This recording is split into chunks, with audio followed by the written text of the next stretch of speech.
जिस स्वधर्म की बात भगवान ने कही है गीता, जिस स्वधर्म की बात उपनिषदें बताती हैं, इसलिए वह आत्म तत्व सनातन है, परपेचुअल है, नित्य है, एटर्नल है। इसलिए उसके धर्म को हम एटर्नल, शाश्वत, सनातन कहते हैं। और वो किसी देश विशेष से संबंधित नहीं है। एक दूसरा उसका साथी बैठा था, वो मेरे से कहने लगा कि स्वामी जी आप बातें तो कर रहे हो यूनिवर्सल एटर्निटी की, और आप कोट करते हो वहां पर वेद उपनिषद, क्या ये एक मान्यता से संबंधित नहीं है? मैंने उससे कहा भले आदमी, तुम ये क्यों सोचने लगते हो कि ये वेद उपनिषद हिंदुओं का है? जिस समय वेद उपनिषद का आविर्भाव हुआ था उस समय दुनिया में हिंदू नहीं थे। क्या समझे? उस समय दुनिया में भारत नहीं था, उस समय भारत का जन्म नहीं हुआ था। उस समय क्या था? उस समय का ऋषि कहता है माता भूमि पुत्रोहम पृथिव्या। उस समय ये पृथ्वी मां थी और देवहू पिता, वह परमात्मा पिता था, और सभी मनुष्य इस पृथ्वी मां की संतान थे। उस समय देश नहीं था, उस समय राष्ट्र नहीं था, उस समय जातियां नहीं थी, उस समय विभाजन नहीं था, उस समय विभेद नहीं था। जिस समय इस वैदिक विज्ञान का आविर्भाव हुआ था, उदय हुआ था, उस समय ये सृष्टि में विभिन्नता नहीं थी। उसमें सारी पृथ्वी आ समुद्र पर्यंता, ये जैसे यजुर्वेद में कहा गया है समुद्र पर्यंत, जहां तक समुद्रों से घिरी हुई पृथ्वी है वह केवल एक राष्ट्र, वह सारा विश्व एक राष्ट्र था। और उस विश्व में रहने वाली मानव जाति समस्त उस पृथ्वी मां की संतान थी। हम अथर्ववेद के पृथ्वी सूक्त में पढ़ते हैं, ऋषि कहता है ओ मां, भूमि मां की प्रार्थना करते हुए कहता है मां मेरी, तुम्हारे ऊपर अनेकों भाषाओं को बोलने वाले, अनेकों विधाओं को मानने वाले, अनेकों प्रकार की उपासना करने वाली सभी तुम्हारे संतान तुम्हारे करुणा की पात्र हैं। ऋषि इस प्रकार से प्रार्थना करता है पृथ्वी मां से।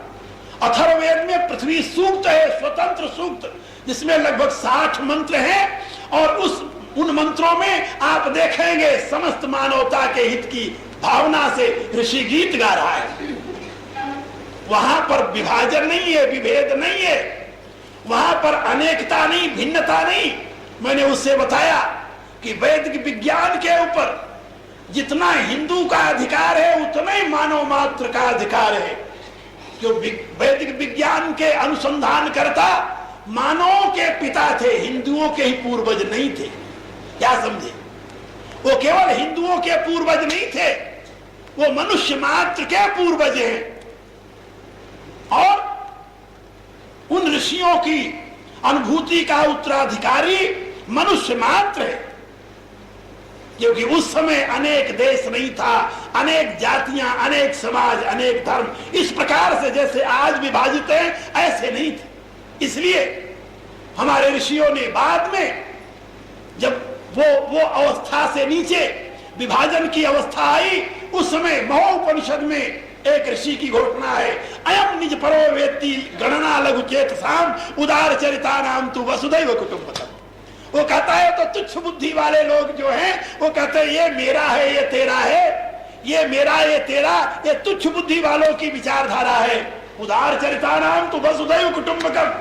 जो उदार चरित्र वाले हैं, जो जनरस माइंडेड लोग हैं, उनके लिए तो सारा विश्व भी एक छोटा सा परिवार है, छोटा सा परिवार। इससे आप लोग समझ गए होंगे कि वह शाश्वत सनातन धर्म मानव मात्र के लिए आत्म तत्व को प्राप्त करने की दिशा प्रदान करता है। और शाश्वत सनातन धर्म की सीख वह मान्यता पर नहीं, वह क्रियात्मक, वह ज्ञानात्मक, बोधात्मक विधा प्रदान करने वाली है। हर एक मनुष्य को ऐसे करो, ऐसे अनुभव करते हुए आगे बढ़ो। उसमें अनुभूति के प्रकाश में जीवन के विकास की व्यवस्था निहित है। इसलिए वहां अंधविश्वास के लिए गुंजाइश नहीं है, वहां मान्यताएं नहीं है, एक सज्जन मेरे से कहने लगे, ये वर्तमान में जो हिंदू धर्म है ये भी तो अपने आप को सनातनी कहते हैं, लेकिन इनमें तो बहुत सी मान्यताएं हैं। मैंने उनसे बताया वर्तमान का हिंदू वेद की गीत गाता है, लेकिन वेद के विषय में पूर्ण अंधकार में है, पूर्ण अनभिज्ञ है। वो वेदांत को नहीं जानता, वेद को नहीं जानता, वैदिक ऋचाओं से उसका दूर का संबंध नहीं है। वह उतना ही अज्ञान का इस समय पात्र बना हुआ है जितना कि अन्य धर्मावलंबी। ये केवल एक भ्रांति है कि हमारा धर्म बड़ा महान है, दूसरे का धर्म तो बड़ा छोटा है, लेकिन अंधविश्वास में उनसे हम पीछे नहीं, आगे, कई कदम आगे। ये बात समझे? ये क्यों है ऐसा जानते हैं?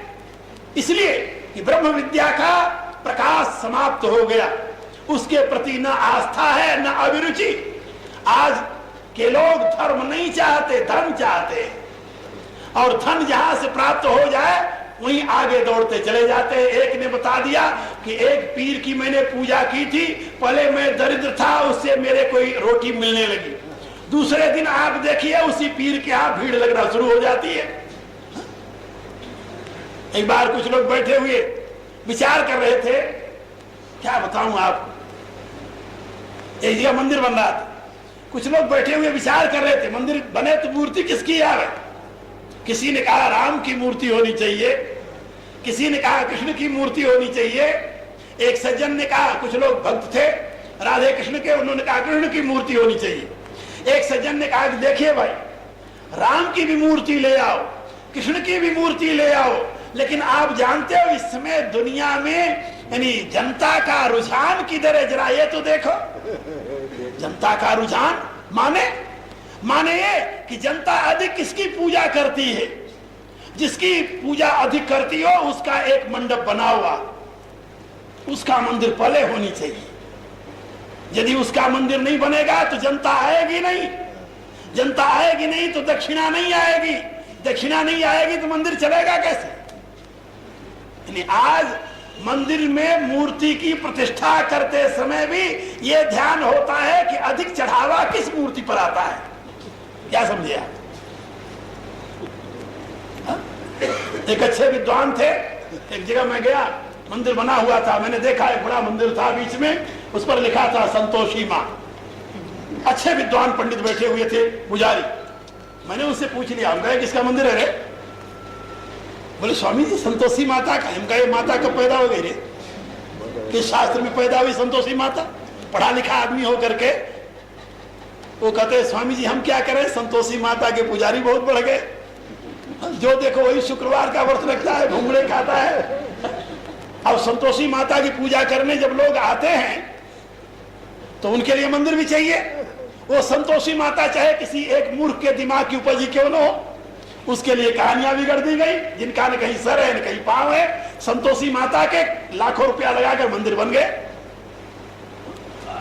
और अब एक और आंदोलन चला है जगह जगह पर, कहीं पर जहां मंदिर होगा वहां एक साईं बाबा का मंदिर अलग होगा, क्योंकि इतने अवतार थे अभी उनसे पेट नहीं भरा। हमारे ऋषियों ने पहले 10 अवतार माने, फिर 24 अवतार माने, अब उससे पेट नहीं भरा। यहाँ 380 अवतार भारत में फिर पैदा हो गए हैं। अब वो सारे अवतारों के मंदिर होगा तब लोग आएंगे ना, चढ़ावा तो वहां चढ़ेगा। अरे जब धर्म के पीछे, मंदिर के पीछे, मूर्ति के पीछे भी तुम्हारे धर्म की दृष्टि आ गई तो तुम धर्म का काग प्रचार करोगे। ये बात याद रखना, जब धर्म जीवन के विकास की विधा से संबंधित होता है तब तो वह तुम्हारे लिए अमृत है, और जब धर्म जीविका का साधन बन जाता है तुम्हारे लिए विष है। लेकिन इस विष को खाने में आज हर एक धार्मिक संस्था प्रवृत्त है, अधिक से अधिक कैसे खाया जाए। और उसका परिणाम कितना भयंकर हो रहा है कि अंधविश्वास दिनों दिन बढ़ रहा है। वेदांत की केवल हम गीत गाते हैं, लेकिन हमारे जीवन के अंदर न उसका कहीं स्थान है, न उसका कोई दर्शन है। कितने पतित हम हो चुके हैं, जरा देखिए तो, कल्पना कीजिए, चले थे कहां से और पहुंचे कहां। एक दिन मैं श्रीमद् भागवत का 3य स्कंद पढ़ रहा था, 3य स्कंद, उसमें भगवान कपिल अपनी मां को समझा रहे थे ईश्वर की उपासना की विधि। और उस विधि को पढ़ते हुए मुझे हैरानी आई कि जिस श्रीमद् भागवत में इतने महान सिद्धांत का संदेश है, आज उसके अनुयायियों की दुर्गति देखी। लेकिन नहीं, ये सब क्यों है जानते हो? कि श्रीमद् भागवत की कहीं कथा होगी तो वहां कथा किसकी होगी? वहां कथा होगी दसम स्कंद की, और उसमें भी भगवान ने गोपियों का चीर चुरा लिया, भगवान ने गोपियों का ये हरण कर लिया, भगवान गोपियों के साथ वहां नाचते रहे, भगवान अमुक काम करते रहे। सप्ताह में 7 दिन पंडित लोग यही सुनाकर बंद कर देते हैं, जबकि श्रीमद् भागवत ज्ञान विज्ञान का कोश है। और जिसने 10 बार भागवत सुनी होगी उसको भी पता नहीं होगा कि भागवत में क्या लिखा हुआ है। जब धर्म सतही विचारधारा का मापदंड बन जाए, उस समय जनता में गंभीर चिंतन की प्रवृत्ति नहीं जागृत होती। लेकिन दुर्भाग्य है इस देश का, दुर्भाग्य है इस जाति का, इस समाज का। मैं समझता हूं वैदिक विज्ञान मानव मात्र की धरोहर है, लेकिन मुझे यह भी गौरव है कि हिंदुओं ने अब तक उसे सुरक्षित रखा है। मैं विदेशियों से भी कहता हूं, इसमें कोई संदेह नहीं, वैदिक विज्ञान में तुम्हारा उतना ही अधिकार है जितना हिंदुओं का है। लेकिन हिंदुओं के प्रति तुम्हें कृतज्ञ होना चाहिए कि इतने महान विज्ञान को उन्होंने आज दिन तक सुरक्षित रखा, नहीं तो तुम्हारे अज्ञानी बाप दादे उसको भस्म कर दिए होते। हा? इसके लिए वो धन्यवाद के पात्र हैं तुम्हारे, इनके लिए, इसके लिए तुम्हें कृतज्ञ होना चाहिए। लेकिन लाभ उठाओ तुम वैदिक विज्ञान से, इसमें कोई संदेह नहीं। और वैदिक विज्ञान की सीख यही है कि तुम्हारा धर्म जो है तुम्हारे से संबंधित है, वह तुम्हारे विवेक से संबंधित है। यदि तुम्हारा आत्मविश्वास तुम्हारे साथ नहीं है तो तुम्हारे हृदय में जो परमात्मा के प्रति विश्वास है वो कोई काम नहीं कर सकता। क्या समझे? परमात्मा के प्रति विश्वास जो तुम्हारा है, उस पर तुम्हें विश्वास यदि नहीं है तो विश्वास कुछ काम करेगा? कोई नहीं कर सकता। और यदि तुम्हारे विश्वास पर ही परमात्मा का तुम्हें प्रकाश मिलने वाला है तो उसमें परमात्मा की महत्ता है या तुम्हारे विश्वास की? क्या कहोगे तुम? महिमा किसकी है? तुम्हारे विश्वास की महिमा है या परमात्मा की महिमा है? जरा सोचो, समझो जरा सा। और तुम्हारे जिस विश्वास ने तुम्हारे सामने एक अज्ञात शक्ति को लाकर खड़ा कर दिया है, वो विश्वास तुम्हारा तुम्हारे जीवन का आधार होगा, वो अज्ञात शक्ति। ये चिंतन करने की बातें हैं, समझने की बातें हैं, मनन करने की बातें हैं। वेद ने तुम्हें यही दिशा दी है, लेकिन समझा नहीं। उपनिषदों ने इसी की सीख दी, लेकिन हम समझे नहीं। भगवान ने अर्जुन को यही समझाया, लेकिन गीता को पढ़ने वाले भी समझे नहीं, जिसका परिणाम दुखद हुआ, भयंकर हुआ। आज भी जिससे हम भटकते चले जा रहे हैं। इसलिए याद रखो, यदि तुम अपने उस अतीत की उपलब्धियों का आदर नहीं करते, मनन चिंतन करके उसके प्रकाश में जीवन की जागृति का प्रयत्न नहीं करते, तो तुम्हारे अंधविश्वास की मान्यताएं तुम्हारा कुछ नहीं बना सकती। तुम्हारे अंतिम समय न कोई पीर काम आएगा, न कोई साईं काम आएगा, न वहां कोई कबर काम आएगी, न वहां कोई संतोषी माता काम आएगी। वहां तो तुम्हारा आत्म प्रकाश काम आएगा। तो बात समझे? इसके सिवा और कोई काम नहीं आने। हमारे यहां जो भगवती की उपासना की विधा है, वो अपने आप में एक महान वैज्ञानिक तत्व है। उसके पीछे आदर्श है, सिद्धांत है, उसके पीछे फिलॉसफी है, उसके पीछे महान दर्शन है। उस दर्शन को समझना हो तो सप्तशती का पाठ किया करो, थोड़ा कभी पढ़ो, उसे पता चलेगा कौन सा दर्शन है उसमें। लेकिन नहीं, तुम लोगों ने यह सोच लिया कि ये कोई भी मां के रूप में पूज लो बैठ करके, उसके पीछे कोई कहानी जुड़ जाए, तुम्हारा उद्धार हो जाएगा। इससे नहीं होने। बार बार हमारे यहां धर्मशास्त्रों में जानने की महत्ता गाई गई है, मानने की नहीं गाई गई। लेकिन तुम मानकर अपना उद्धार चाहते हो, तुम्हारी भ्रांति है, और इस भ्रांति का शिकार तुम स्वयं बनोगे। इससे तुम स्वयं अपनी आत्मा की हत्या पर तुले हुए, इसके सिवा और कुछ नहीं कर रहे। याद रखो। इसलिए उस धर्म को अपनाओ, उस धर्म के विषय में सजग हो जो धर्म तुम्हें बाह्य मान्यताओं से विमुक्त कर अंतर प्रकाश को जागृत करने की दिशा देता है। आत्मविश्वासी बनो, आत्म प्रकाश में प्रवृत्त हो जाओ, यही तुम्हारे लिए कल्याण का मार्ग होगा। हमारे पूर्व के ऋषियों ने उपनिषदों में गाया है, नित्यो नित्यानाम चेतनश्चेतना नाम एको बहुनाम यो विदधात कामान तत्कारणम सांख्य योगाधिगम्यम ज्ञात्वा देवम मुच्यते सर्वपासे। ये वेद का मंत्र है जिसमें समझाया गया है तत्कारणम सांख्य योगाधिगम्यम ज्ञात्वा देवम मुच्यते सर्वपासे। वह कारण जो सांख्य और योग द्वारा अधिगम्य है, उसको जान करके ही तुम समस्त पासों से मुक्त हो सकते हो, अन्यथा और कोई दूसरा रास्ता नहीं है। ये बात समझिए, वह परम तत्व सांख्य और योग द्वारा अधिगम्य है, यानी सांख्य और योग के द्वारा ही ज्ञातव्य है, जान सकते हो, जाना जा सकता है, दूसरा कोई रास्ता नहीं है। सांख्य उस परम तत्व को जानने के लिए थ्योरिटिकल एस्पेक्ट है, दार्शनिक पहलू है, और योग उसका क्रियात्मक पहलू है। सांख्य और योग यही वेदांत का सिद्धांत है। और उसी की बात गीता के दूसरे अध्याय में भगवान ने प्रारंभ की, ऐसा ते विहिता सांख्य बुद्धि योगम तुमाम सुनो। सांख्य और योग, इसी बात को तीसरे अध्याय में दोहराया, इसी बात को चौथे अध्याय में स्पष्ट किया, इसी बात को 5वें अध्याय में कहा, सांख्य योग पृथक बाला प्रवदंति न पंडिता। गीता का मूल सिद्धांत, उपनिषदों का मूल सिद्धांत, वेदांत ब्रह्म विज्ञान का मूल सिद्धांत सांख्य और योग के द्वारा ब्रह्म को जानना है। सांख्य सम्यक ख्याति है और सम्यक ख्याति की प्राप्ति योग के अनुष्ठान से होगी। यह पतंजलि का संदेश है, यह कृष्ण का संदेश है, यह उपनिषदों का संदेश है, इसके सिवा और कोई दूसरा रास्ता नहीं। सांख्य सम्यक ख्याति है, सम्यक ज्ञान है, और सम्यक ज्ञान की प्राप्ति तुम्हें योग द्वारा होगी, दूसरा कोई उपाय नहीं। योग तुम्हारे चित्त की अशुद्धि का नाश करने का साधन है। तुम्हारा चित्त शुद्ध हो गया, तुम्हें विवेक का प्रकाश प्राप्त हो गया, विवेक के प्रकाश में यथार्थ का जहां बोध हुआ था, तुम विमुक्त हो, तुम सुखी हो। और इस मार्ग को अपनाओगे, तुम ब्रह्म विज्ञान के पात्र बनोगे। यह सांख्य और योग का जो मार्ग है, बिल्कुल सरल मार्ग है, सीधा मार्ग है, स्पष्ट मार्ग है। इसके लिए तुम्हें दूसरे सिंबल की जरूरत नहीं है।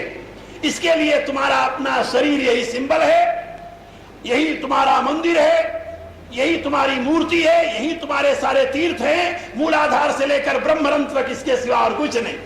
यहीं से अंदर घुस करके अनुष्ठान करो, अनुसंधान करो, तुम देखोगे शनै शनै धीरे धीरे, जैसा कि 6ठे अध्याय में भगवान ने बताया है, शनै शनै ऊपर में बुद्धिया धृति गृहीत्या आत्म संस्तंभना कृत्वा न किंचित चिंतेत। इस विधि से धीरे धीरे अपने आप को उत्थित करते हुए, अपने आप को एलिवेट करते हुए, ऊपर उठाते हुए तुम अपने आत्म तत्व का अनुभव करोगे, और उसके पश्चात तुम अपने मूल कारण रूप परमात्मा का प्रकाश प्राप्त करके विमुक्त हो जाओगे।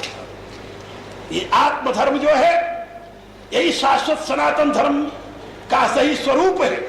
इसके अतिरिक्त जो बाहर की मान्यताएं हैं, वो सारी की सारी तुम्हारे मन बहलावे के लिए तो उपयोगी हो सकती है, लेकिन तुम्हारे उत्थान में वो कारण नहीं बनेगी। इतने मुझे कहना है। शाश्वत सनातन धर्म के वेदांत प्रतिपादित, गीता प्रतिपादित सही धर्म को समझो, सही सिद्धांत को समझो। ये बात याद रखो, 2 शब्दों में, सम्यक ख्याति ही तुम्हारे समस्त दुखों को दूर करने में समर्थ है। और वो सम्यक ख्याति तब तक प्राप्त नहीं होगी, उस सांख्य का प्रकाश तुम्हारे जीवन में तब तक नहीं होगा जब तक कि योग बुद्धि तुम्हारे में नहीं आएगी। और योग बुद्धि से ही तुम्हारे अंतःकरण के मल नष्ट होंगे, दूर होंगे, तभी तुम्हारे में ज्ञान का उदय होगा, सम्यक ख्याति का प्रकाश होगा। ये सांख्य और योग की विधि से ही तुम्हारा आत्म उद्धार होगा। और यही एक ऐसा धर्म है जो विश्व धर्म, मानव धर्म हो सकता है। मानव धर्म है आज जो मैं दुनिया वालों को समझा रहा हूं, इसी शाश्वत सनातन धर्म के तात्विक स्वरूप को समझा रहा हूं, और इसको मैंने शाश्वत सनातन धर्म का यथार्थ रूप समझा है। और यही सही में मानव धर्म है, जिसकी बात हमारे ऋषियों ने हमें समझाई। यह मानवता से संबंधित है, मनशीलता से संबंधित है। यही ऋषियों का कथन है, आत्मा वारे मंतव्यो श्रोतव्यो। पहले कहा द्रष्टव्यो, आत्मा ही देखने योग्य है, और देखने के लिए क्या करना है? श्रोतव्यो मंतव्यो निधिध्यास्तव्यो। उसी को सुनना है, उसी को मनन करना है, उसी का निधिध्यासन करना है। इसलिए आत्मदर्शन का मार्ग अपनाकर उस पथ पर तुम लोग आगे बढ़ने की कोशिश करो। और जब इस रास्ते पर चलोगे, समाज की सारी बुराइयां अपने आप समाप्त हो जाएंगी। समाज की सारी बुराइयां केवल तुम्हें वर्तमान के भोग में अनुरक्ति के नाते, आसक्ति के नाते तुम्हारे में आई है। जहां तूने अपने भविष्य की चिंता की, जहां तूने अपने परलोक की, भविष्य माने परलोक, परलोक माने भविष्य, ये बात याद रखना। जहां तूने अपने भविष्य की चिंता की, परलोक की चिंता की, तहां तुम्हारे में वर्तमान की आसक्तियां समाप्त हो जाएंगी। अपने आप उनके प्रभाव से उत्पन्न होने वाली बुराइयां तुम छोड़ करके विमुक्त हो जाओगे। सारे समाज को उज्जवल बनाने की इससे उत्तम और कोई दिशा मुझे नहीं मिली है अभी तक। ऋषियों द्वारा प्रतिपादित वह दिव्य मार्ग, जिसमें उन्होंने बताया है कि वर्तमान के उपभोग में निरत मत हो, भविष्य को उज्जवल बनाने की कोशिश करो। जब तुम्हारी भविष्य में आस्था हो जाएगी, वर्तमान की बुराइयों से तुम मुक्त हो जाओगे, इसमें कोई संदेह नहीं। अब प्रार्थना करो, बहुत समय हो गया, बड़ी बातें मैं बता दी आप लोगों को। तो आप कह दो कुछ करना।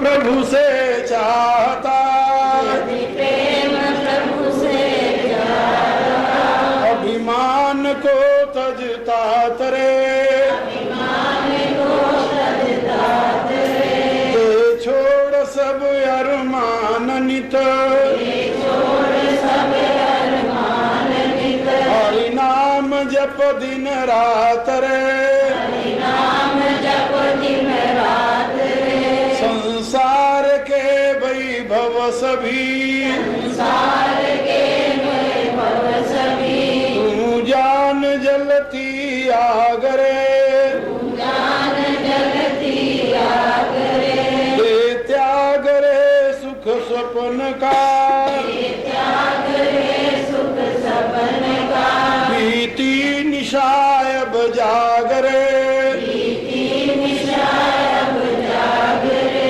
माते सभी तन के किए, माते सभी तन के किए, माँ बाप पुत्र कलत्रये, माँ बाप पुत्र कलत्रये, साथी सहोदर अपन पो, साथी सहोदर अपन को, भूला फिरे लखिय त्रये, भूला फिरे लखिया त्रये, व्यर्थ ही ममता किया, व्यर्थ ही ममता किया, माँ अंत को संग लागरे, अंत को संग लागरे, तू देख आंखें खोल के, देख आंखें खोल के, बीती निशायब जागरे, बीती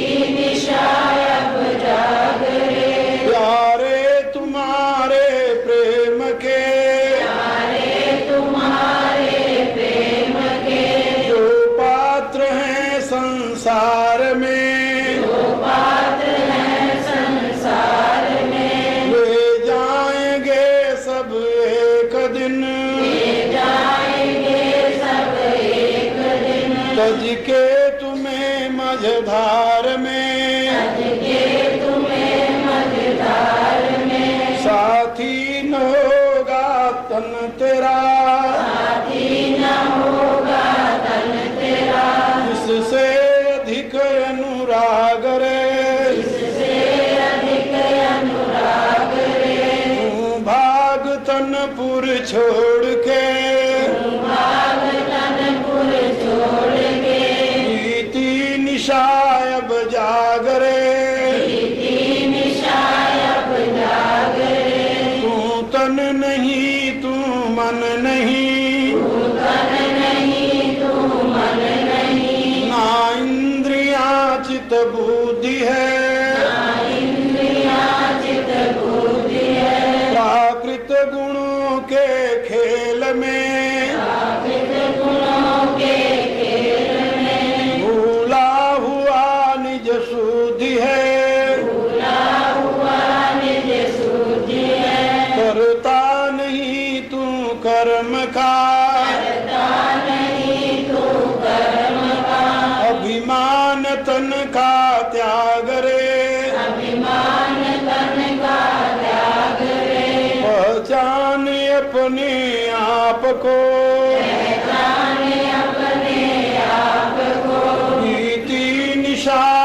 भर्गो देवस्य